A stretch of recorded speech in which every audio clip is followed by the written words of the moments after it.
I find it a little difficult to say what the subject matter of this seminar is going to be, because it's too fundamental to give it a title. I'm going to talk about what there is. Now, the first thing, though, that we have to do is to get our perspectives with some background about the basic ideas which, as Westerners living today in the United States, influence our everyday common sense, our fundamental notions about what life is about. And there are historical origins for this which influence us more strongly than most people realize. Ideas of the world which are built into the very nature of the language we use and of our ideas of logic and of what makes sense altogether. And these basic ideas I call myth, not using the word myth to mean simply something untrue, but to use the word myth in a more powerful sense. A myth is an image in terms of which we try to make sense of the world. Now, for example, a myth in a way is a metaphor. If you want to explain electricity to someone who doesn't know anything about electricity, you say, well, you talk about an electric current. Now, the word current is borrowed from rivers. It's borrowed from hydraulics. And so you explain electricity in terms of water. Now, electricity is not water. It behaves actually in a different way, but there are some ways in which the behavior of water is like the behavior of electricity, and so you explain it in terms of water. Or if you're an astronomer and you want to explain to people what you mean by an expanding universe and curved space, you say, well, it's as if you had a black balloon, and there are white dots on the black balloon, and those dots represent galaxies. And as you blow the balloon up, uniformly, all of them grow and grow farther apart. But you're using an analogy. The actual universe is not a balloon with white dots on it. So in the same way, we use these sort of images to try and make sense of the world, and we at present are living under the influence of two very powerful images, which are, in the present state of scientific knowledge, inadequate. And one of our major problems today is to find an adequate, satisfying image of the world. Well, that's what I'm going to talk about. And I'm going to go further than that, not only what image of the world to have, but how we can get our sensations and our feelings in accordance with the most sensible image of the world that we can manage to conceive. All right, now, the two images which we have been working under for 2,000 years and maybe more are what I would call two models of the universe, and the first is called the ceramic model, and the second, the fully automatic model. The ceramic model of the universe is based on the book of Genesis, from which Judaism, Islam, and Christianity derive their basic picture of the world. And the image of the world in the book of Genesis is that the world is an artifact. It is made. As a potter takes clay and forms pots out of it, or as a carpenter takes wood and makes tables and chairs out of it. Don't forget, Jesus is the son of a carpenter, and also the Son of God. So the image of God and of the world is based on the idea of God as a technician, potter, carpenter, architect, who has in mind a plan and who fashions the universe in accordance with that plan.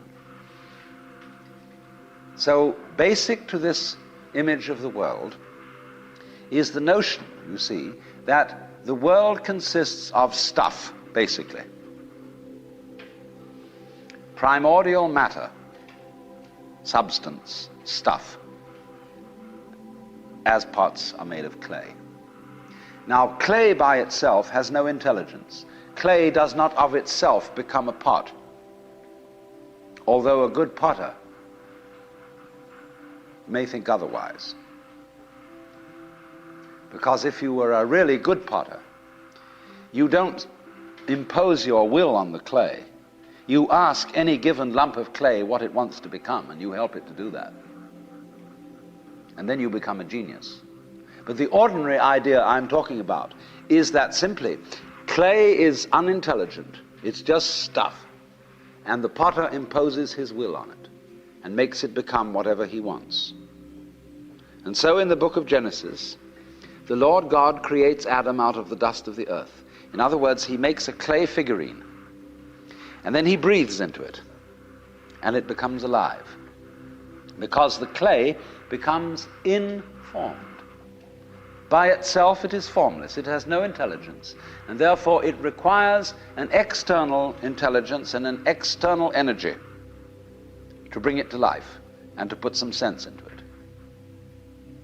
And so in this way, we inherit a conception of ourselves as being artifacts, as being made, and it is perfectly natural in our culture for a child to ask its mother, how was I made?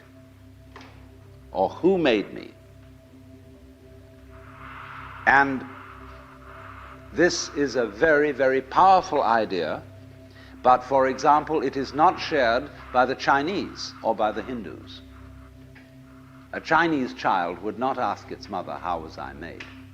A Chinese child might ask its mother, how did I grow? Which is an entirely different procedure from making. You see, when you make something, you put it together, you arrange parts, or you work from the outside to the in, as a sculptor works on a stone, or as the potter works on clay. But when you watch something growing, it works in exactly the opposite direction. It works from the inside to the outside. It expands, it burgeons, it blossoms, and it happens all over itself at once. In other words, the original simple form, say, of a living cell in the womb, progressively complicates itself. And that's the growing process, and it's quite different from the making process. But we have thought historically, you see, of the world as something made, the idea being that trees, for example, are constructions, just as tables and houses are constructions. And so there is, for that reason, a fundamental difference between the made and the maker. And this image, this ceramic model of the universe, originated in cultures where the form of government was monarchical, and where, therefore, the maker of the universe was conceived also at the same time in the image of the king of the universe. King of kings, Lord of lords, the only ruler of princes, who dost from thy throne behold all dwellers upon earth. I'm quoting the Book of Common Prayer.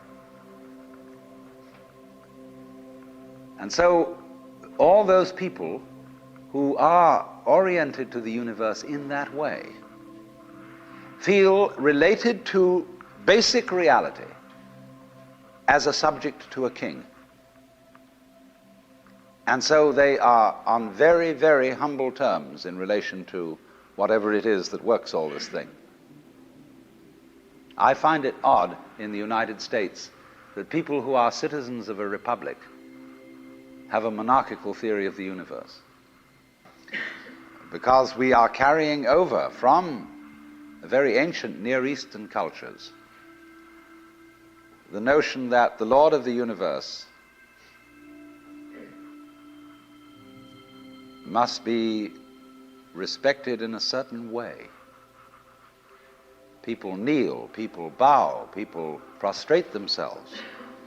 Because, and you know what the reason for all that is, that nobody is more frightened of everybody else than a tyrant. He sits with his back to the wall, and his guards on either side of him. And he has you face downwards on the ground because you can't use weapons that way. When you come into his presence, you don't stand up and face him because you might attack. And he has reason to fear that you might, because he's ruling you all. And the man who rules you all is the biggest crook in the bunch, because he's the one who's succeeded in crime. The other people are pushed aside because the criminals, the people we lock up in jail, are simply the people who didn't make it. So naturally, the real boss sits with his back to the wall and his henchmen on either side of him. And so when you design a church, what does it look like? A Catholic church with the altar as it used to be. It's changing now because the Catholic religion is changing. But the Catholic church has the altar with its back to the wall at the east end of the church.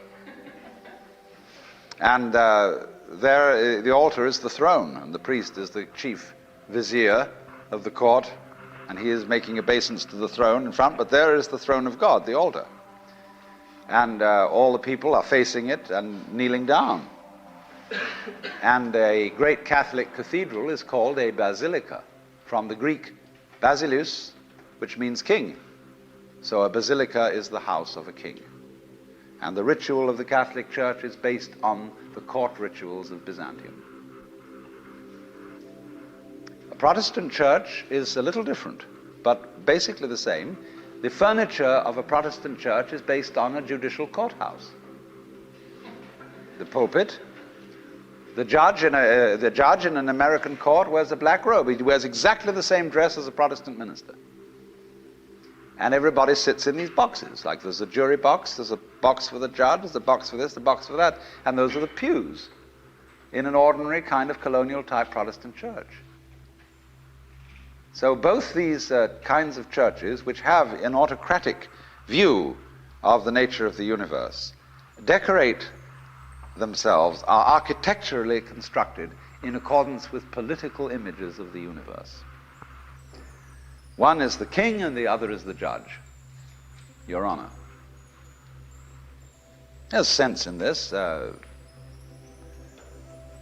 When in court you have to refer to the judge as Your Honor, it stops the people engaged in litigation from losing their tempers and getting rude.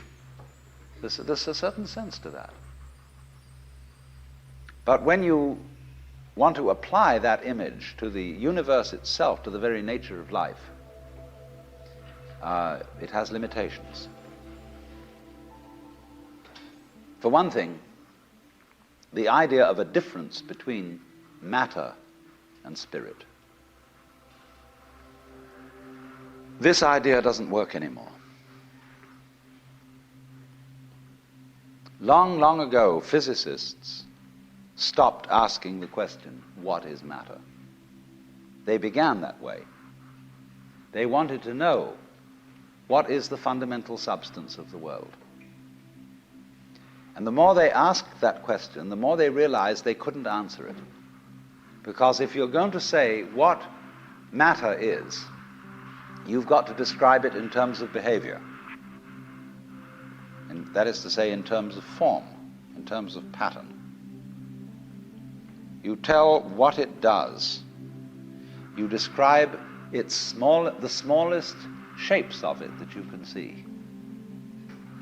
Do you see what happens? You look, say, at a piece of stone, and you want to say, well, what is this piece of stone made of?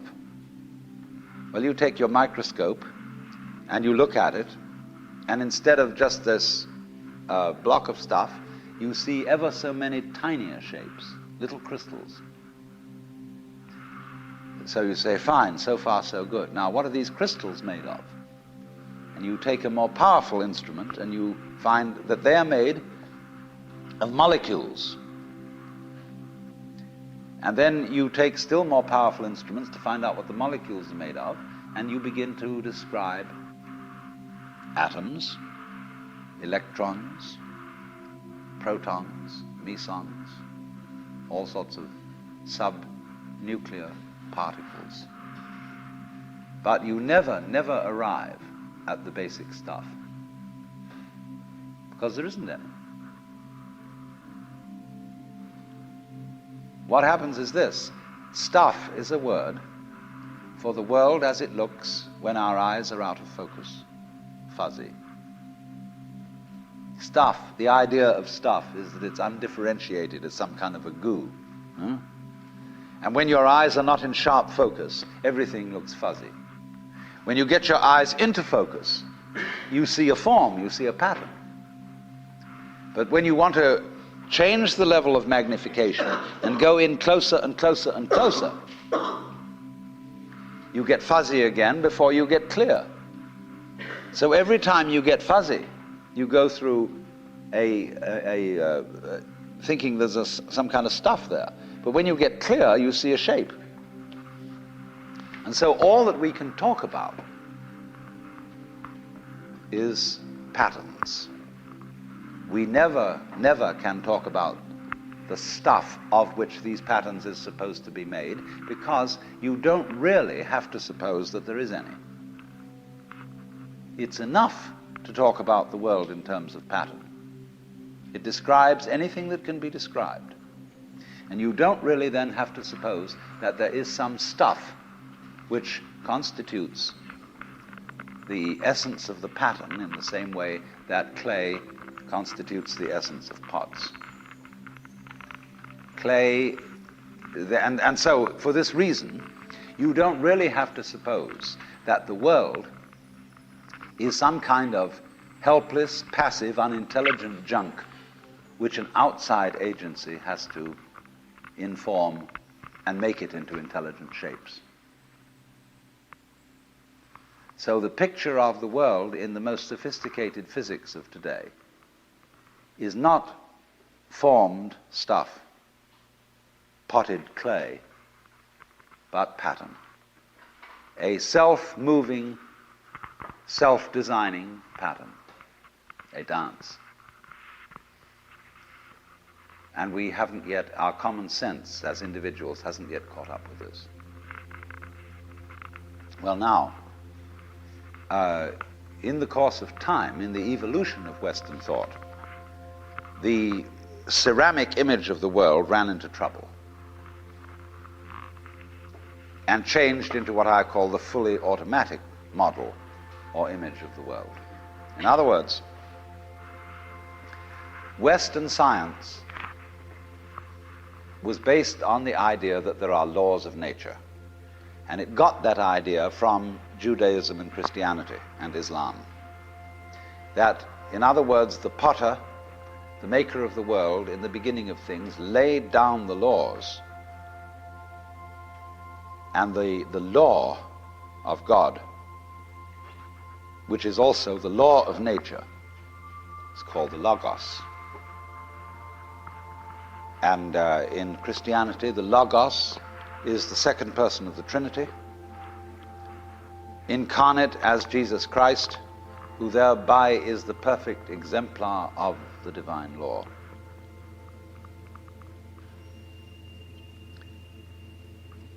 So we have tended to think of all natural phenomena as responding to laws, as if, in other words, the laws of the world were like the rails on which a streetcar or a tram or a train runs. And these things exist in a certain way, and all events respond to these laws. You know that limerick, there was a young man who said, "Damn, for it certainly seems that I am a creature that moves in determinate grooves. I'm not even a bus, I'm a tram." So, here's this idea that there's a kind of a plan, and everything responds and obeys that plan. Well, in the 18th century, Western intellectuals began to suspect this idea. What they suspected is whether there is a lawmaker, whether there is an architect of the universe. And they found out, or they reasoned, that you don't have to suppose that there is. Why? Because the hypothesis of God does not help us to make any predictions.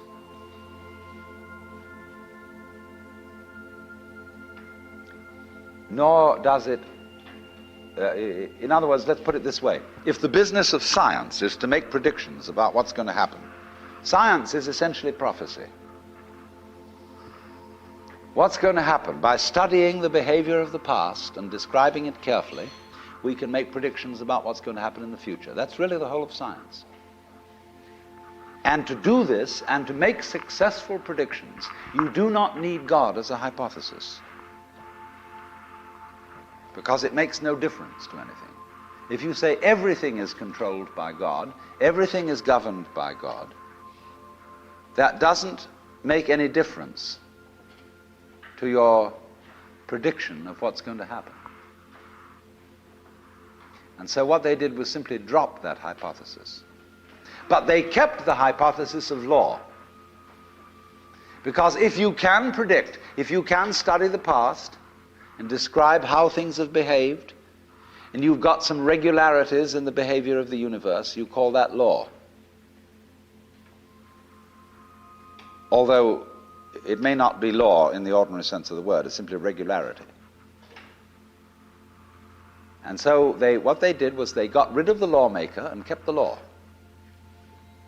And so they conceived the universe in terms of a mechanism. Something, in other words, that is functioning according to regular, clock-like mechanical principles. Newton's whole image of the world is based on billiards. The atoms are billiard balls, and they bang each other around. And so your behavior, every individual therefore is defined as a very, very complex arrangement of billiard balls, being banged around by everything else. And so behind the fully automatic model of the universe is the notion that reality itself is, to use the favorite term of 19th century scientists, blind energy. In, say, the metaphysics of Ernst Haeckel and T.H. Huxley, the world is basically nothing but energy. Blind, unintelligent force.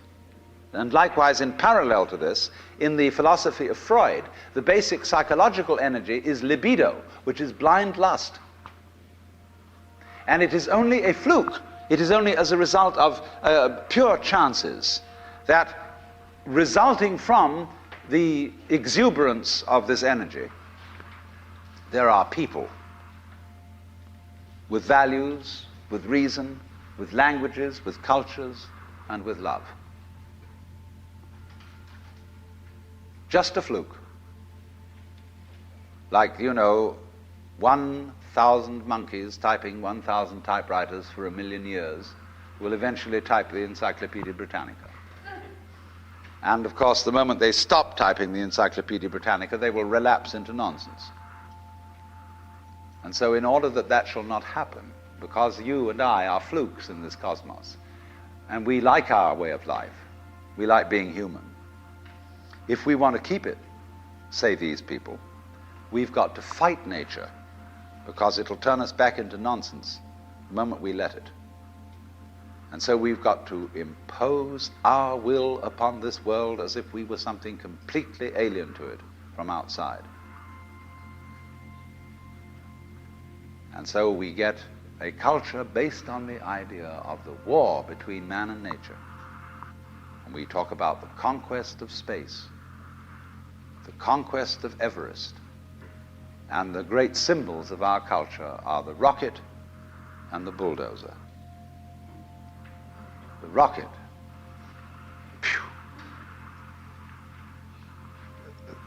Compensation for the sexually inadequate male. Real libido.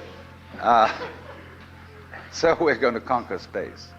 We're in space already, way out. If anybody cared to be sensitive and let what's outside space come to you, you can, if your eyes are clear enough. Aided by telescopes, aided by radio astronomy, aided by all the kind of sensitive instruments we can devise. We're as far out in space as we're ever going to get. But, sensitivity isn't the pitch. especially in the WASP culture of the United States, we define manliness in terms of aggression. You see, because we're a little bit frightened as to whether we are really men. And so we put on this great show of being a tough guy. It's completely unnecessary. If you have what it takes, you don't need to put on that show. And you don't need to beat nature into submission. Why be hostile to nature? Because after all, you are a symptom of nature. You, as a human being, you grow out of this physical universe in just exactly the same way that an apple grows off an apple tree. So let's say the tree which grows apples is a tree which apples, using apple as a verb. And a world in which human beings arrive is a world that peoples. And so the existence of people is symptomatic of the kind of universe we live in. You, as a human being, you grow out of this physical universe in just exactly the same way that an apple grows off an apple tree. So let's say the tree which grows apples is a tree which apples, using apple as a verb. And a world in which human beings arrive is a world that peoples. And so the existence of people is symptomatic of the kind of universe we live in. Just as spots on somebody's skin are symptomatic of chickenpox. Just as hair on a head is symptomatic of what's going on in the organism. But we have been brought up by reason of our two great myths, the ceramic and the fully automatic, not to feel that we belong in the world. So our popular speech reflects it. We say, I came into this world. You didn't. You came out of it. We say, face facts. We talk about encounters with reality, as if it was a head-on meeting of completely alien agencies. And the average person has the sensation that he is a somewhat that exists inside a bag of skin, a center of consciousness, which looks out at this thing, and what the hell is it going to do to me? You see? I recognize you. You kind of look like me, and I've seen myself in a mirror, and you look like you might be people. So maybe you're intelligent. Maybe you can love too. And perhaps you're all right. Some of you are anyway. If you've got the right color of skin, or you have the right religion, or whatever it is, you're okay. But there are all those people over in Asia, Africa, and they may not really be people. When you want to destroy someone, you always define them as unpeople. So, but we have this hostility to the external world because of the superstition, the myth, the absolutely unfounded theory that you yourself exist only inside your skin. Now, I want to propose another idea altogether. You know, there are astronomers. There's two great theories going on in astronomy about the origination of the universe. One is called the explosion theory, and the other is called the steady state theory. The steady state people say there never was a time when the world began. It's always expanding, yes, but always as a result of free hydrogen in space. With the free hydrogen coagulates and makes new galaxies. But the other people say there was a primordial explosion, an enormous bang millions of years ago, billions of years ago, which flung all the galaxies into space. Well, let's take that just for the sake of argument and say that was the way it happened. It's like you took a bottle of ink and you threw it at a wall. Smash, and all that ink spreads. And in the middle, it's dense, isn't it? And as it gets out on the edge, the little droplets are finer and finer and make more complicated patterns. See? So in the same way, there was a big bang in the beginning of things, and it spread. And you and I, sitting here in this room, as complicated human beings, are way, way out on the fringe of that bang. We're the complicated little patterns on the end of it. Very interesting. But so we define ourselves as being only that. If you think that you are only inside your skin, you define yourself as one very complicated little curlicue, way out on the edge of that explosion, way out in space and way out in time. Billions of years ago, you were a big bang. But now you're a complicated human being. And then we cut ourselves off like this and don't feel that we're still the Big Bang. But you are. Depends how you define yourself. You are actually, if this is the way things started, if there was a Big Bang in the beginning, you're not something that is a result of the Big Bang. You're not something that is a sort of puppet on the end of the process. You are still the process. You are the Big Bang, the original force of the universe, coming on as whoever you are. See, when I meet you, I see not just what you define yourself as, Mr. So-and-so, Miss So-and-so, Mrs. So-and-so. I see every one of you as the primordial energy of the universe coming on at me in this particular way. I know I'm that too. But we've learned to define ourselves as separate from it.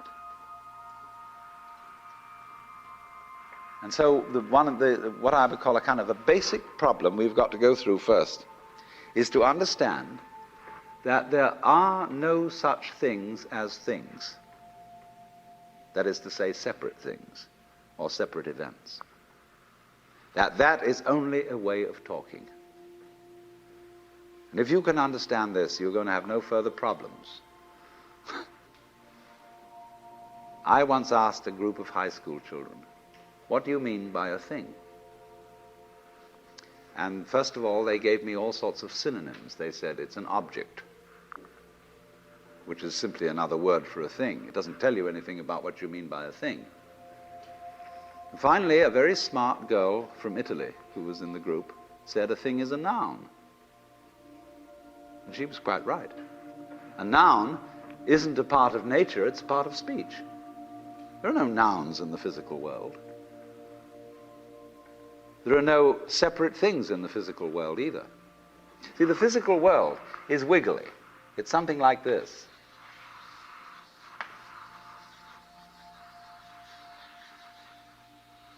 Maybe that's a cloud. But clouds, mountains, trees, people are all wiggly. And only when human beings get working at things, they build buildings in straight lines and try and make out that the world isn't really wiggly. But here are we sitting in this room all built on straight lines, but each one of us is as wiggly as all get out. Now then, when you want to get control of something that wiggles, it's pretty difficult, isn't it? You try and pick up a fish in your hands, and the fish is wiggly and it slips out. What do you do to get hold of the fish? You use a net.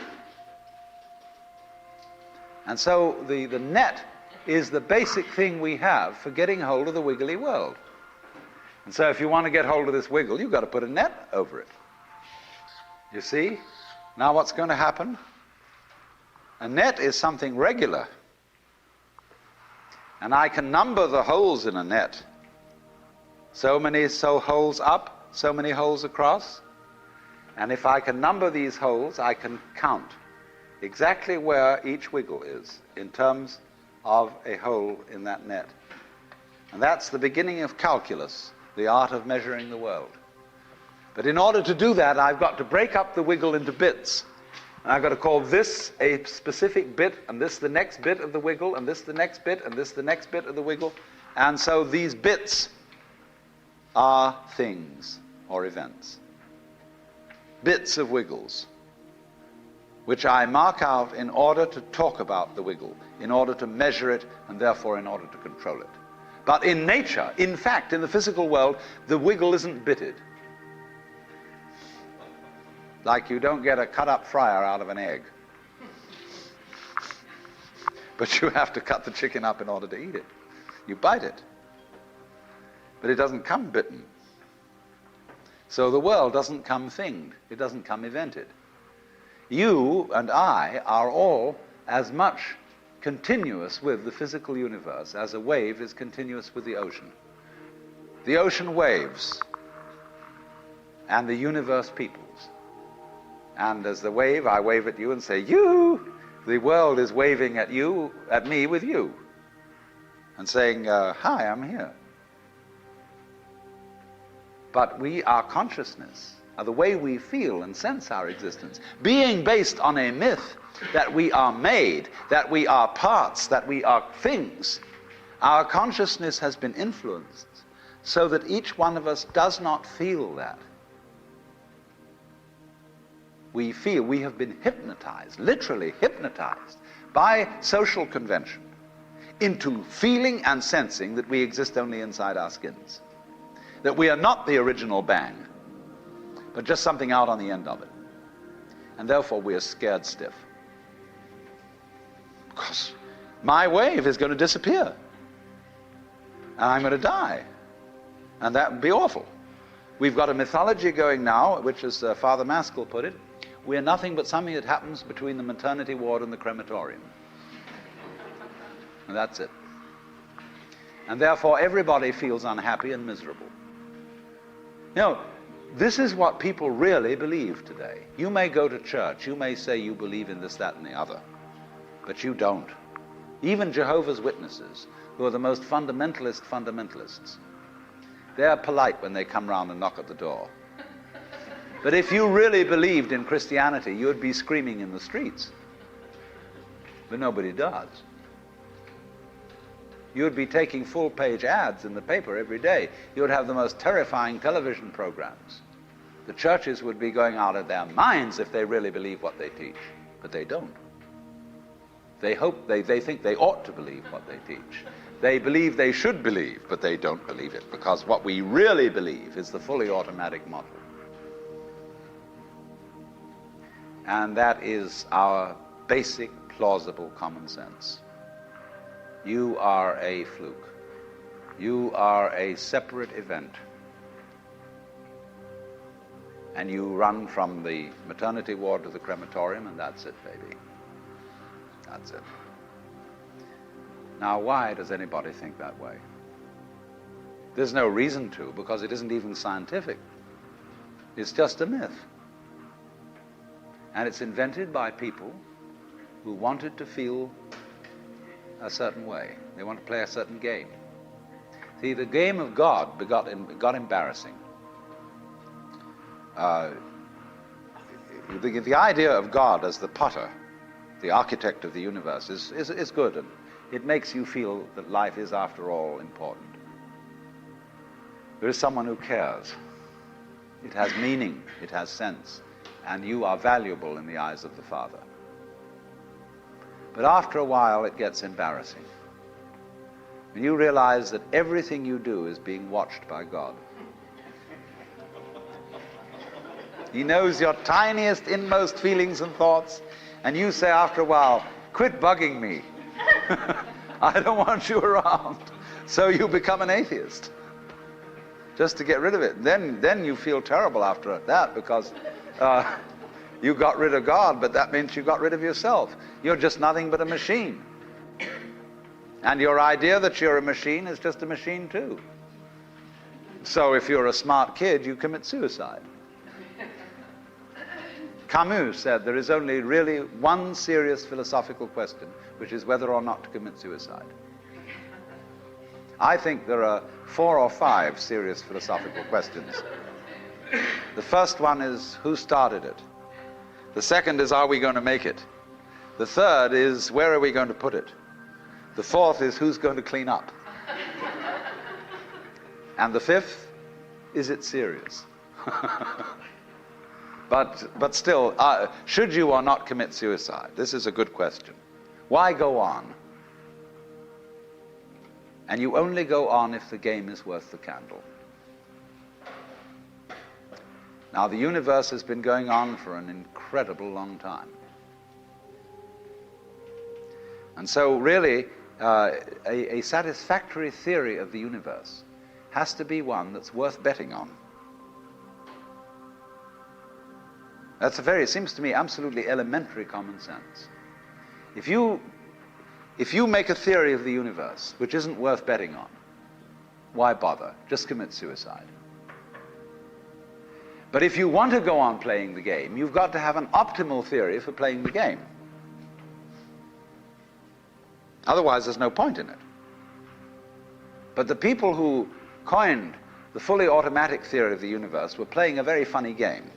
What they wanted to say was this: all you people who believe in religion are old ladies and wishful thinkers. You've got a big daddy up there and you want a comfort and thing, but life is rough. Life is tough. And success goes to the most hard-headed people. That was a very convenient theory when the European American world was colonizing the natives everywhere else. They said, we are the end product of evolution, and we're tough. See, I'm a big, strong guy because I face facts, and life is just a bunch of junk, and I'm going to impose my will on it and turn it into something else, you see. And I'm real hard. See, that's a way of flattering yourself. And so it has become academically plausible and fashionable that this is the way the world works. In academic circles, no other theory of the world than the fully automatic model is respectable. Because if you're an academic person, you've got to be an intellectually tough person. You've got to be prickly. See, there are basically two kinds of philosophy. One's called prickles, the other's called goo. And prickly people are precise, rigorous, logical. They like everything chopped up and clear. Goo people like it vague. For example, in physics, prickly people believe that the ultimate constituents of matter are particles. Goo people believe it's waves.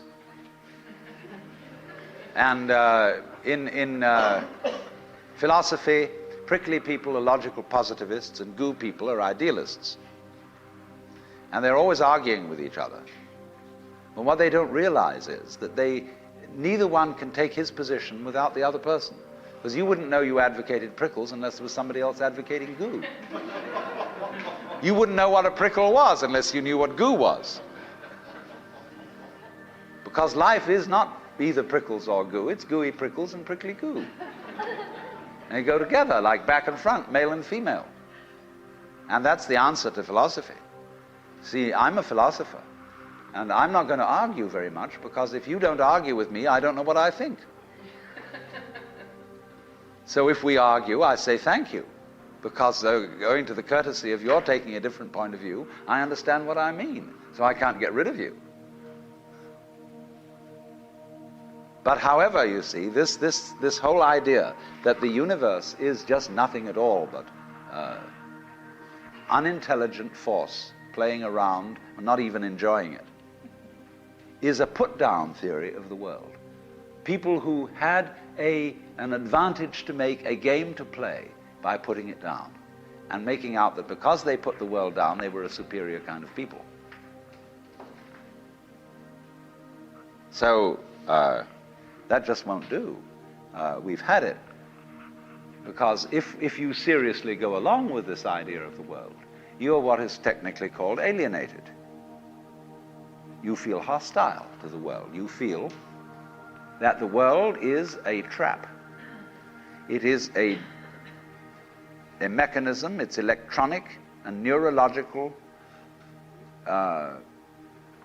mechanisms into which you somehow got caught. And you, poor thing, have to put up with being in a body that's falling apart and that gets cancer, that gets the Great Siberian Itch, and it's just terrible. And these mechanics, doctors, are trying to help you out, but they really can't succeed in the end. And you're just going to fall apart, and it's a grim business, and it's too bad. So if you think that that's the way things are, you may as well commit suicide right now. Unless you say, well, I daren't, because there really, after all, there might be eternal damnation in the back of the thing if I did that. Or then I identify with my children or something, and I think of them going on and without me and nobody to support them.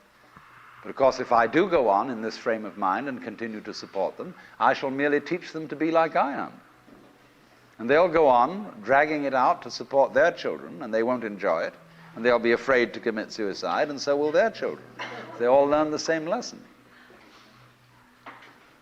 So you see, all I'm trying to say is that the basic common sense about the nature of the world that is influencing most people in the United States today, the fully automatic model, is simply a myth. If you want to say that the idea of God the Father with his white beard on the golden throne is a myth, in the bad sense of the word myth, so is this other one. It's just as phony and has just as little to support it as being the true state of affairs. Why? And let's get this clear. If there is any such thing at all as intelligence and love and beauty, well, you found it in other people. In other words, it exists in us as human beings. And as I said, if it is there in us, it is symptomatic of the scheme of things. We are as symptomatic of the scheme of things as the apples are symptomatic of the apple tree or the rose of the rose bush.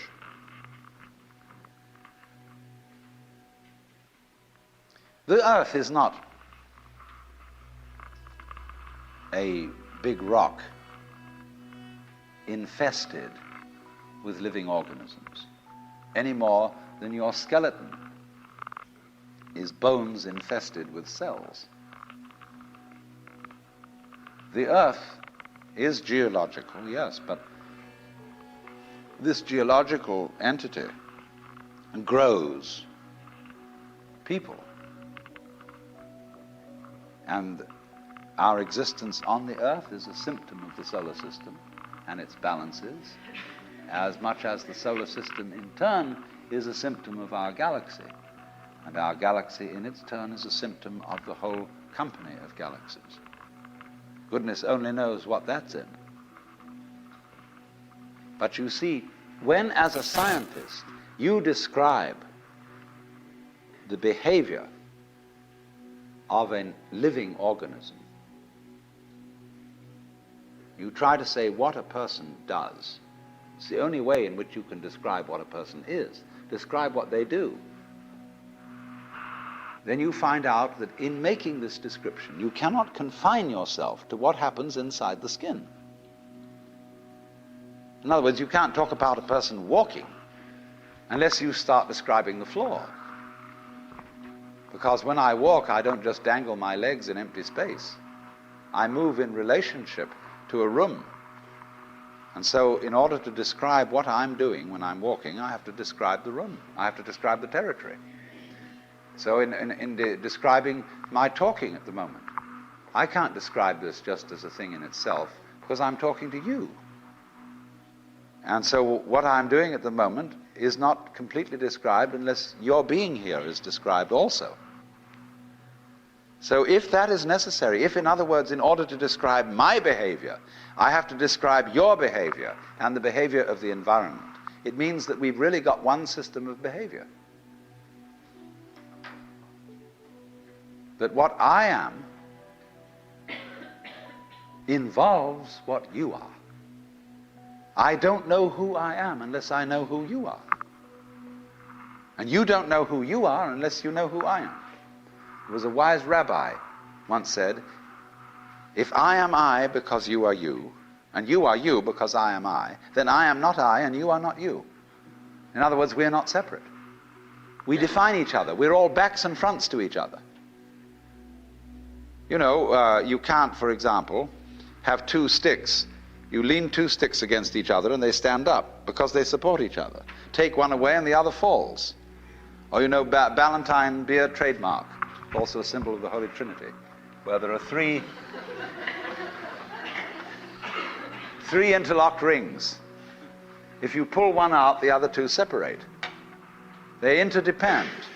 And so in exactly that way, we and our environment, and all of us and each other, are interdependent systems. We know who we are in terms of other people. We all lock together. And this is, again and again, the serious scientific description of how things happen,